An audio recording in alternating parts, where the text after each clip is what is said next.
നാസ് music മൊമെന്റ്സിന്റെ മറ്റൊരു പുതിയ വീഡിയോയിലേക്ക് എല്ലാ മാന്യ പ്രേക്ഷകർക്കും ഒരിക്കൽ കൂടി സ്നേഹസ്വാഗതം.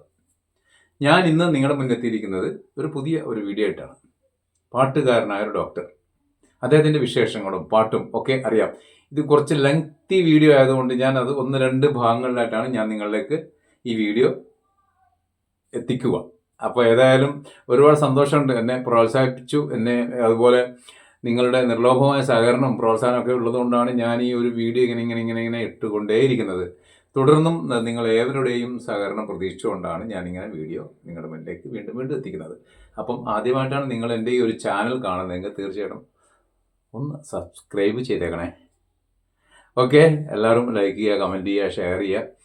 അപ്പം നമുക്കൊരു കാര്യം ചെയ്യാം, കൂടുതൽ സംസാരിച്ച സമയം കളയുന്നില്ല, നേരെ വീഡിയോയിലോട്ട് പോകാം. Thank you. ഇതാണ് നമ്മുടെ ഡോക്ടർ ജി ശിവരാമകൃഷ്ണൻ സാറിൻ്റെ ക്ലിനിക്ക്. അദ്ദേഹം ഇവിടെയാണ് പ്രാക്ടീസ് ചെയ്യുന്നത്. നമുക്ക് നേരെ അദ്ദേഹത്തെ ഒന്ന് കാണാം, അതിൻ്റെ അകത്തേക്കൊന്ന് പോവാം.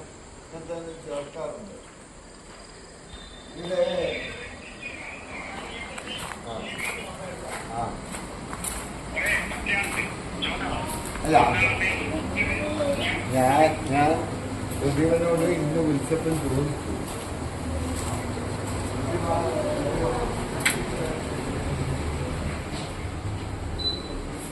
ഡോക്ടർ ഇവിടെ തന്നെ ഇരിക്കുന്നുണ്ട്, പേഷ്യൻ്റായിട്ടുള്ള കൺസൾട്ടിംഗ് ആണ്. ഡോക്ടർ നമസ്കാരം. ഡോക്ടറെ കാണാൻ വേണ്ടി വന്നേ. ചെറിയൊരു ആവശ്യം ഉണ്ടായിരുന്നു, പക്ഷേ ഇവിടെ വന്നപ്പോൾ പേഷ്യൻസ് ഒരുപാട് പുറത്തിരിക്കുന്നുണ്ട്. അതുപോലെ ഡോക്ടർ കുറച്ച് ബിസിയാന്ന് തോന്നുന്നു. പേഷ്യൻ്റ് ഇതാ മുമ്പിൽ തന്നെ ഇവിടെ ഒരു പേഷ്യൻ്റ് ഇരിക്കുന്നുണ്ട്. മോനെ കാണിക്കാൻ വേണ്ടി വന്നാണെന്ന് തോന്നുന്നു. ഇവിടെയാണോ കാണിക്കുന്നത് ഈ ഡോക്ടർ? മോനെയാണോ? എങ്ങനെയുണ്ട് ഡോക്ടർ ട്രീറ്റ്മെന്റ് ഒക്കെ? നല്ലതാണോ? അതുകൊണ്ടല്ല ഡോക്ടർക്ക് പൊതുവേ നമ്മുടെ ഈ ഏരിയയിൽ ഒരുപാട് പേഷ്യൻസ് ഉണ്ടെന്നറിയാം, നല്ല ട്രീറ്റ്മെന്റ് ആണെന്ന് പറയാം. അതുകൊണ്ടാണ്. അപ്പോൾ ഏതായാലും കുറച്ച് കാര്യങ്ങൾ സംസാരിക്കാനുണ്ട്. ഇപ്പോൾ തിരക്കായത് കാരണം ഞാനിപ്പോൾ സംസാരിക്കുന്നില്ല, കുറച്ച് കഴിഞ്ഞിട്ട് വരാം. ഓക്കെ, ശരി. ഓക്കെ. ഇതൊക്കെ ഡോക്ടറുടെ മൊമെന്റോസ് ഉപഹാരങ്ങളൊക്കെയാണ് കേട്ടോ. ഒരുപാട് തലങ്ങളിൽ പ്രവർത്തിക്കുന്ന ആളാണ് ഡോക്ടർ. അതുപോലെ തന്നെ ഒരുപാട് ഉപഹാരങ്ങൾ, മൊമെന്റോസുകൾ നിറഞ്ഞിരിക്കുകയാണ്.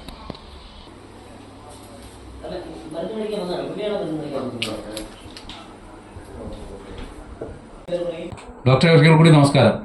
തീർച്ചയായും. ഞാൻ ഡോക്ടറെ കാണാൻ വേണ്ടി ക്ലിനിക്കിൽ വന്നപ്പോൾ അന്ന് ഭയങ്കര തിരക്കായിരുന്നു, അപ്പോൾ അതുകൊണ്ട് കാണാൻ പറ്റില്ല. അതിനുശേഷമാണ് ഡോക്ടർ വീട്ടിലേക്ക് വരേണ്ടി വന്നത്. ഏതായാലും ഡോക്ടറെ ഈ ഒരു സമയം എനിക്ക് ഈ നാസ് മ്യൂസിക് മൊമെന്റ്സിന് വേണ്ടി തന്നതിൽ ഒരുപാട് സന്തോഷം. തിരിച്ചു. ഓക്കെ, അപ്പം എന്തൊക്കെയാണ് കാര്യങ്ങൾ, വിശേഷങ്ങൾ? ആദ്യം ഡോക്ടറുടെ ഫീൽഡിനെ കുറിച്ചും അതൊക്കെ നമുക്കൊന്ന് അറിയാം. എന്താണ് ഡോക്ടറുടെ ഇപ്പോഴത്തെ ഒരു കണ്ടീഷനാണ് ചോദിക്കുന്നത് കേട്ടോ.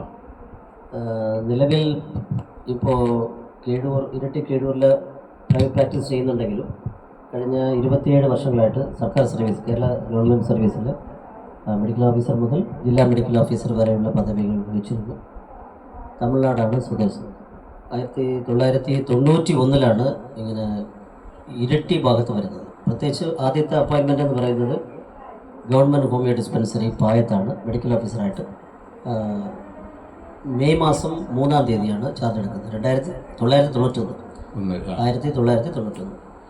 അപ്പോൾ അതിനു മുന്നേ തമിഴ്നാട്ടിലെ ഒരു ഹോമിയോപ്പതി മെഡിക്കൽ കോളേജിൽ അസിസ്റ്റൻ്റ് പ്രൊഫസറായിട്ട് ജോലി ചെയ്തിരുന്നു. 6 വർഷം ജോലി ചെയ്തു. അപ്പോൾ അതൊരു സെൽഫ് ഫൈനാൻസ് കോളേജാണ്. അപ്പോൾ ഡയറക്റ്റ് പേയ്മെൻ്റ് ഒന്നുമില്ല.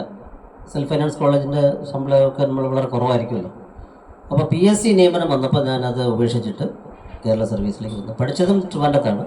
ട്രിവാൻഡ്രത്ത് ഹോമിയോപ്പതി മെഡിക്കൽ കോളേജിലാണ്, നേമത്തുള്ള ഹോമിയോപ്പതി മെഡിക്കൽ കോളേജിലാണ് പഠിച്ചത്. അപ്പോൾ 1979 മുതൽ 85 വരെയുള്ള കാലഘട്ടത്ത് നേമത്ത്, ട്രിവാൻഡ്രത്ത് ഹോമിയോപ്പതി മെഡിക്കൽ കോളേജിലും, പിന്നീട് 6 വർഷം തമിഴ്നാട്ടിൽ പോയിട്ട് ആറ്റൂർ എന്ന് പറഞ്ഞ സ്ഥലത്ത് വൈറ്റ് മെമ്മോറിയൽ ഹോമിയോ മെഡിക്കൽ കോളേജിൽ അസിസ്റ്റൻ്റ് പ്രൊഫസറായിട്ട് ജോലി ചെയ്തുകൊണ്ടിരിക്കവേ 91 നിയമനം ലഭിച്ചു. ഇപ്പോൾ സ്വന്തമായിട്ട് പ്രാക്ടീസ് ചെയ്യുന്നുണ്ട്. ഇപ്പോൾ ആഫ്റ്റർ റിട്ടയർമെൻറ്റ് എന്ന് പറയാൻ പറ്റില്ല, ഞാൻ VRS എടുത്തതാണ്, voluntary retirement from service. Kasaragod ജില്ലാ മെഡിക്കൽ ഓഫീസർ ഇരിക്കെ വോളണ്ടറി റിട്ടയർമെൻറ്റ് എടുത്തു. പല കാരണങ്ങളുണ്ട്. കാരണങ്ങൾ എന്താണെന്നും വിശദീകരിക്കുന്നില്ല. അതിൽ കൃത്യമായിട്ടുള്ള കാരണങ്ങളുണ്ട്.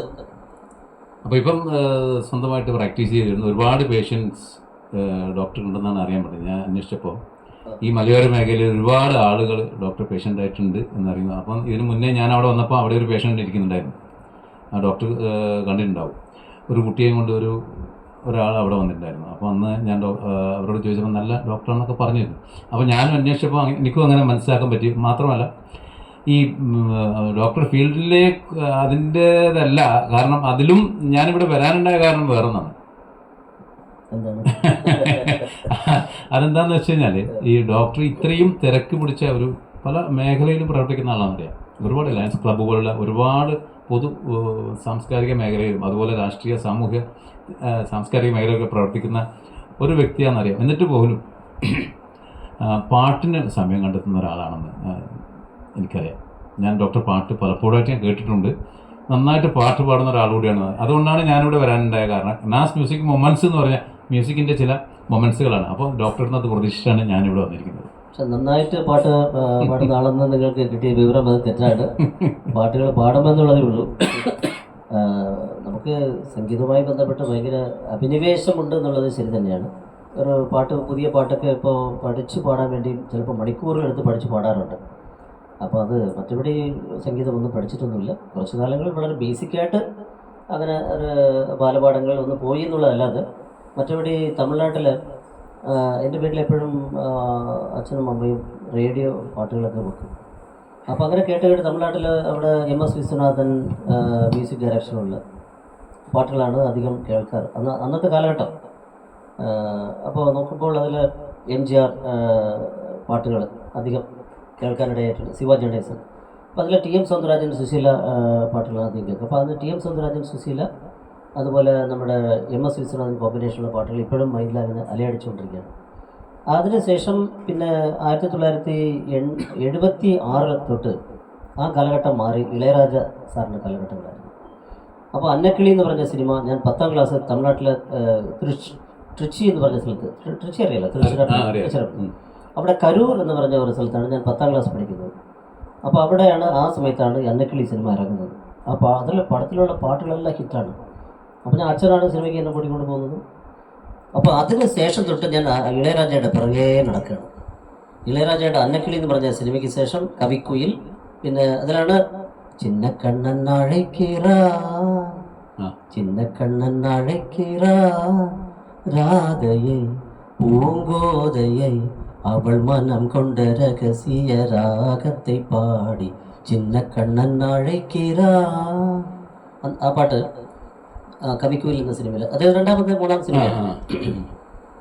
അതിനുശേഷം ഇളയരാജയുടെ ഭയങ്കര ഒരു ഭക്തനായി മാറി എന്നാണ് പറയുന്നത്. ഫാനെന്ന് വെച്ചാൽ അത് ആരാധന എന്ന് വെച്ചാൽ അത് അങ്ങേറ്റം. കാരണം വ്യക്തി ആരാധന പാടില്ല എങ്കിലും ഇളയരാജയുടെ സംഗീതമാണ് ഇഷ്ടം. ഇളയരാജയുടെ ചിലപ്പോൾ പെരുമാറ്റം മോശമായിരിക്കും. പല പല സന്ദർഭങ്ങളിൽ ഇളയരാജ വ്യക്തി എന്ന നിലയ്ക്ക് ഇളയരാജയുടെ അങ്ങനെ ആരാധന ഒന്നുമില്ല. അദ്ദേഹത്തിന്റെ പാട്ടിനോട് ഭയങ്കര അമിതം. കാരണം ഇളയരാജയുടെ എല്ലാ പാട്ടുകളും എൻ്റെ കമ്പ്യൂട്ടറിലുണ്ട്, ആദ്യം തൊട്ട് അന്നക്കിളി തൊട്ട് അവസാനം വരെയുണ്ട്. അപ്പോൾ അദ്ദേഹത്തിന്റെ മ്യൂസിക് കമ്പോസിഷൻ ഒരു പ്രത്യേകത ഉണ്ട്, എല്ലാവർക്കും ഞാൻ പറയേണ്ട ആവശ്യമില്ല. മ്യൂസിക്കെ പറ്റി ABCD ആയിട്ട് ഞാൻ പറയേണ്ടതില്ല. പക്ഷെ അതിൻ്റെ ഒരു പ്രത്യേകത, ഇപ്പോൾ ഇളയരാജയുടെ പാട്ട് എവിടെ കേട്ടാലും അത് ഇളയരാജ മ്യൂസിക്കാണ് ഞാൻ കണ്ടുപിടിച്ച് കളയും. എനിക്ക് എന്തെങ്കിലും സംഗീതത്തെ പറ്റി ഒരു ബേസിക് നോളജ് ഉണ്ടെങ്കിൽ ഞാൻ അത് റിസർച്ച് ചെയ്ത് ഡോക്ടറേറ്റ് മേടിക്കുന്ന അത്രയ്ക്ക് ഒരു ഭയങ്കര ആവേശമാണ്. കാരണം അദ്ദേഹത്തിൻ്റെ ഒരു ഇൻട്രോ കേട്ടാൽ ഇളയരാജ മ്യൂസിക്കാണെന്ന് കണ്ടുപിടിക്കാം. അതിനൊരു പ്രത്യേക ശൈലിയുണ്ട്. അതുപോലെ പാട്ടിൻ്റെ വന്നിട്ട് ഈ അനുപല്ലവി, അതുപോലെ ചരണത്തിൽ നിന്നൊക്കെ വന്നിട്ട് പിന്നെ പല്ലവിയിലേക്ക് വരുന്ന ഒരു വരവുണ്ട്. ഭയങ്കര ഹൈ പിച്ചിലൊക്കെ ഏറിപ്പോയിട്ട് പയ്യെ ഒരു വരിക്കകത്ത് നമ്മുടെ തന്നെ ഈ മോഹൻലാൽ മുസ്ലിം ഉണ്ടല്ലോ, അവിടെ അന്തമാനിലേക്ക് എടുത്ത സിനിമ ഇളയരാജ മ്യൂസിക്കിലുള്ള പാട്ട് ദേവസംഗീതമല്ല, കാലാപാനിയിലെ 2ാമത്തെ പാട്ട്. ആ പാട്ട് 2ാമത്തെ പാട്ടല്ല, അത് ഇടയ്ക്കുള്ള പാട്ട്. അത് ഭയങ്കര ഹൈ പിച്ചിൽ കയറി പോയിട്ട് പിന്നീട് വന്നിട്ട് ഒരു വരി 2 വരിക്കകത്ത് ആ പാട്ട് പെട്ടെന്ന് ഓർമ്മ വരുന്നില്ല. പെട്ടെന്ന് അത് കഴിഞ്ഞിട്ട് മറ്റൊരു പാട്ട് നമുക്ക് ഓർമ്മിക്കാം ഇടയ്ക്ക് ഓർമ്മ. അപ്പൊ ഏതായാലും സാറ് ഇളയരാജയുടെ ഒരു ഭക്തനാന്ന് പറഞ്ഞാൽ നല്ലൊരു കാര്യമുണ്ട്. കാരണം അദ്ദേഹത്തിന്റെ മ്യൂസിക് പോലും കേട്ട് കഴിഞ്ഞാൽ അത് പെട്ടെന്ന് മനസ്സിലാക്കാനുള്ളൊരു കഴിവുണ്ടെന്നാണ് ഡോക്ടർ പറഞ്ഞിരിക്കുന്നത്. കാരണം നമുക്ക് ഇനി ഏതായാലും ഡോക്ടർ മലയാളം പാട്ടുകൾ നന്നായിട്ട് പാടുന്നത് ഞാൻ കേട്ടിട്ടുണ്ട്. അപ്പോൾ ആ ഒരു മലയാളം പാട്ടിൽ കൂടി നമുക്ക് തുടങ്ങാം. പഴയ പാട്ടുകളൊക്കെ പഴയ കേട്ടാൽ പഴയ പാട്ട് മതി. മാണിക്യ വീണയുമായൻ മനസ്സിൻ്റെ താമരപ്പൂവിലുണർന്നവളെ പാടുകില്ലേ വീണമീട്ടുകില്ലേ നിന്റെ വേദന എന്നോട് ചൊല്ലുകില്ലേ ഒന്നും മിണ്ടുകില്ലേ.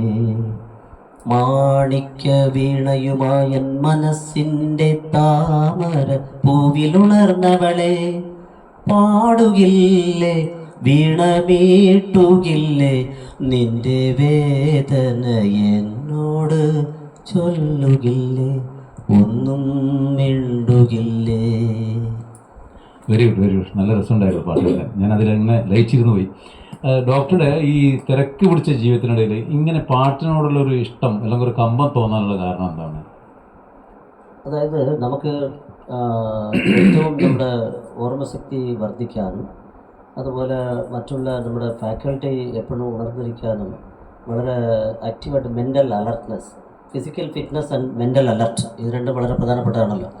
നമ്മുടെ ഒരു ആരോഗ്യത്തെ നമ്മൾ ആരോഗ്യ വിഷയങ്ങൾ എടുക്കുമ്പോൾ physical fitness very very important, അതുപോലെ മെൻ്റൽ അലർട്ട്നെസ്സും വളരെ ഇമ്പോർട്ടൻ്റ് ആണ്. അപ്പം നമ്മൾ ഓർമ്മശക്തികളൊക്കെ നമുക്ക് നഷ്ടപ്പെട്ടു പോകുന്നത് നമ്മൾ ഒന്നും ചെയ്യാതിരിക്കുമ്പോഴാണ് ഓർമ്മശക്തി പോവുക. നമ്മൾ ബ്രെയിൻ എപ്പോഴും വർക്ക് കൊടുത്തുകൊണ്ടേ ഇരുന്നാൽ, ഇപ്പോൾ യേശുദാസിനെ സംബന്ധിച്ചിടത്തോളം ഒരു കാരണവശാലും അദ്ദേഹത്തിന് ഓർമ്മശക്തി കുറവ്, അൽഷിമേഴ്സ് വരില്ല, ഡിമെൻഷ്യ, അംനേഷ്യ ഇങ്ങനത്തെ ഓർമ്മശക്തി കുറവുള്ള രോഗങ്ങൾ വരില്ല. കാരണം അദ്ദേഹത്തോട് ഇപ്പോഴും സാധനം ചെയ്യുകയാണ്, ഇപ്പോഴും സംഗീതം അങ്ങനെ ആലപിക്കുന്നു.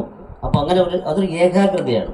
ഇപ്പം തന്നെ നമ്മളൊരു പാട്ട് ട്രാക്കിൽ തന്നെ ട്രാക്ക് എടുത്തിട്ട് പാടുതെന്ന് വെക്കാം. അപ്പോൾ അതിൻ്റെ വന്നിട്ട് താളം, ടൈമിങ്, മെഷർ നോക്കണം, അതിൻ്റെ ഏത് സ്കെയിലാണെന്ന് ചിട്ടപ്പെടുത്തിയിട്ടുള്ളത് ആ സ്കെയിൽ നമ്മൾ ആ ശ്രുതി ചേരണം. പിന്നെ ലയം ഉണ്ടാകണം, പാട്ടിൻ്റെ എന്താണ് കവി ഉദ്ദേശിക്കുന്നത് എന്നുള്ളത് വന്നിട്ട് ആ ഭാവം വരണം. അതുപോലെ വന്നിട്ട് ടെമ്പോ കീപ്പ് ചെയ്യണം, ശ്രുതി ചേരണം. അങ്ങനെ പാട്ടിൽ എന്തെല്ലാം കാര്യങ്ങളുണ്ടല്ലേ. അപ്പോൾ അത് അത്രയും ശ്രദ്ധിച്ച് നമ്മൾ പാടുമ്പോൾ ഭയങ്കര ഏകാഗ്രതയാണ്. ഇപ്പം നമുക്ക് അതൊരു മെഡിറ്റേഷൻ പോലെയാണ്. അപ്പോൾ അങ്ങനെ കുറേ പാട്ടുകളൊക്കെ ഡെയിലി പാടുന്നവർ വരുന്നു കഴിഞ്ഞാൽ നമ്മുടെ ബ്രെയിൻ നല്ല വർക്ക് കൊടുക്കുകയാണ്. അപ്പം നമ്മൾ എപ്പോഴും ആക്റ്റീവായിട്ട് നമ്മുടെ ഉന്മേഷം നിലനിർത്താൻ അത് വളരെയധികം സഹകരിക്കുന്നു എന്നുള്ളതാണ്. തീർച്ചയായിട്ടും അത് നമുക്കൊരു മെൻ്റൽ ഹാപ്പി ഹോർമോൺസ് ഉണ്ടാകുകയാണല്ലോ. തീർച്ചയായിട്ടും. ഇപ്പം നമുക്കിപ്പോൾ ഹാപ്പി ഹോർമോൺസ് ഉണ്ടാകുന്ന രീതിയിൽ ഇപ്പോൾ ഡോപ്പാമൈൻ, ഓക്സിറ്റോസിൻ, അതുപോലെ എൻഡോർഫിൻസ്, അതുപോലെ ഇതെല്ലാം വന്ന് ഹാപ്പി ഹോർമോൺസ് ആണല്ലോ. അപ്പോൾ ഈ സെറോട്ടോണിൻ, ഈ ഹാപ്പി ഹോർമോൺസ് ഉണ്ടാകുന്നത് ലഹരി പദാർത്ഥങ്ങൾ ഉപയോഗിക്കുമ്പോഴും ഉണ്ടാകും. നല്ല നല്ല നൃത്തച്ചുവടുകൾ വെച്ച് നമ്മളൊരു നൃത്തം ചെയ്യുമ്പോഴും അത് നൃത്തം അഭ്യസിച്ചവർ അവർക്ക് മാത്രം എക്സാമ്പിൾ. അതുപോലെ പാട്ട് പാടുന്നവർ, വിവിധ കലകളിൽ അഭ്യസിച്ചിട്ടുള്ളവർ ആ പ്രകടനങ്ങൾ കാഴ്ചവെക്കും, നല്ല പ്രസംഗം കാഴ്ചവെക്കുമ്പോൾ, നല്ല ഒരു പരിപാടി ധന്യമാക്കുമ്പോൾ അപ്പോൾ നമുക്കൊരു മാനസികമായിട്ട് ഭയങ്കര സന്തോഷം, അനുഭൂതി ഉണ്ടാകുകയാണ്. എക്ടാസി അനുഭൂതി. ആ എക്ടാസി ഉണ്ടാകുമ്പോൾ ഹാപ്പി ഹോർമോൺസ് ഉണ്ടാകുകയാണ്. അത് പോസിറ്റീവായിട്ടാണ്. പക്ഷെ മദ്യം അല്ലെങ്കിൽ മയക്കുമരുന്ന്, ലഹരി ഇതിലൊക്കെ കിട്ടുന്ന സുഖം, അവിടെ ഹാപ്പി ഹോർമോൺസ് ഉണ്ടാകും. അത് നമ്മുടെ ശരീരത്തെ നശിപ്പിക്കുന്നതാണ്. അത് നെഗറ്റീവാണ്.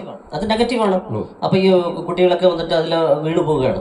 അതായത് മിന്നിങ്ങിൻ്റെ നുറുങ്ങുവട്ടം അല്ലേ മലയാളത്തിൽ, അതുപോലെയൊക്കെ വന്നിട്ട് അത് അവർ അതിലെ ലൈഫ് അങ്ങനെ ആ രീതിയിൽ തുലയ്ക്കുകയാണ്. പക്ഷെ അത് നെഗറ്റീവായിട്ടുള്ള എനർജിയാണ്. അതിൽ താൽക്കാലിക സുഖം മാത്രമേ ഉള്ളൂ.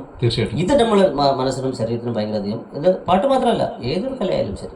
അപ്പോൾ അതുകൊണ്ടാണ് പ്രത്യേകിച്ച് പാട്ടിനോട് ഒരു പ്രത്യേക അഭിനിവേശം ഡോക്ടർക്ക് ഉണ്ടായതല്ലേ? തീർച്ചയായിട്ടും. അത് ചെറുപ്പത്തിലെ പാട്ടുകൾ കേട്ടും അങ്ങനെ പാട്ടുകൾ പാടാൻ പറ്റും ഞാൻ സ്വപ്നത്തിൽ പോലും വിചാരിച്ചിരുന്നില്ല. ഞാൻ പാട്ട് ആസ്വാദകനായിരുന്നു.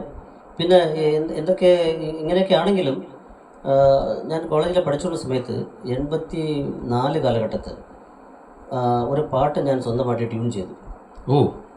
സ്വന്തമായി പാട്ട് ട്യൂൺ ചെയ്തു. ആ പാട്ട് ഇതാണ്: തെന്നൽ വന്നത് പാട്ട് പാടാൻ, തേൻകുഴൽ വന്നത് പാട്ടു കേൾക്കാൻ, മാൻമിഴി അവൾ മിഴി മയക്കും മിഴി, അവളുടെ മനസ്സിൽ തേൻ തുള്ളി.